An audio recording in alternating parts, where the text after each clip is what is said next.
Hello and welcome back, BuckPole viewers. This is David, and this video is all about the three things that I dislike about the Thompson Center Encores and the Thompson Center Contender rifles. So, without further ado, let's start out. We'll get to number three. We'll work our way back to the number one reason I dislike these particular rifles and pistols.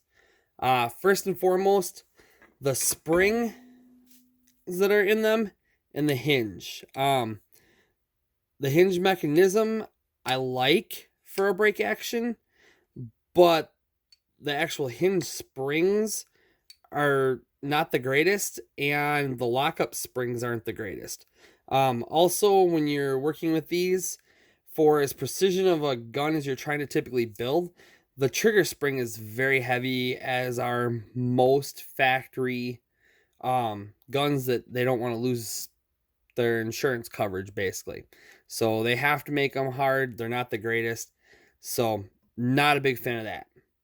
The number two reason I dislike the Thompson Center Encore, and you're going to get this with just about every break action rifle out there, is the distance between where this locks up and where you have your mating surface between your barrel and your face on your receiver here.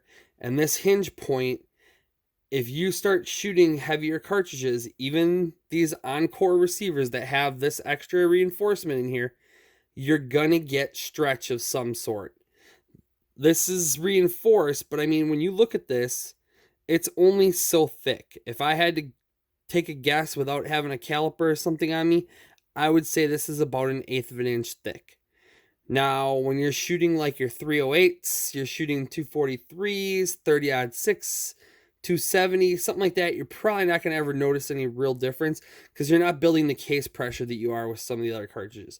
You start shooting 7mm Remington mag and you start shooting 300 Win mags out of this, and I would be more than willing to bet, even with the design, with this piece built in for the new Encores as opposed to the Contenders, you're still going to get some stretch from here to the center of your pinhole. And that leads to head spacing problems down the road. So it's something to be aware of, especially if you're shooting heavy duty, very heavy cartridges that have high case pressures. The number one thing, and no offense, if I'm going to basically pay a left nut for a receiver, the last thing I want is a receiver that's made out of stainless that's going to rust. I mean, just to find a used receiver, you're typically talking about $200-ish, $250 to like $300 roughly for a used receiver. If you're looking for a muzzleloader version of these guns, you're right in the neighborhood of probably pushing $500 to $600.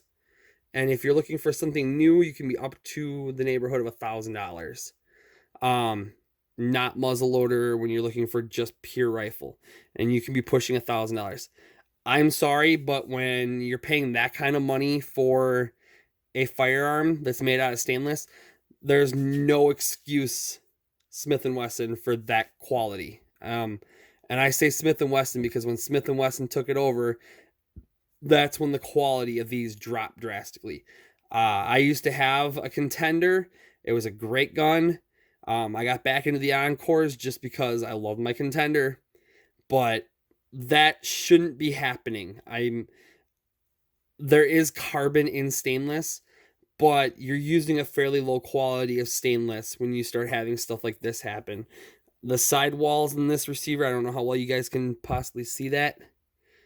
Let's see if I can get it to focus in there. There's rust down in there. I mean, care is part of it, but at the same time, a stainless receiver, you really shouldn't have rusting issues like that. I mean, this one's probably actually even worse. Let's see if I can get to focus in there a little bit. I mean, you can see all the rust that's in there, all the pitting on that stainless.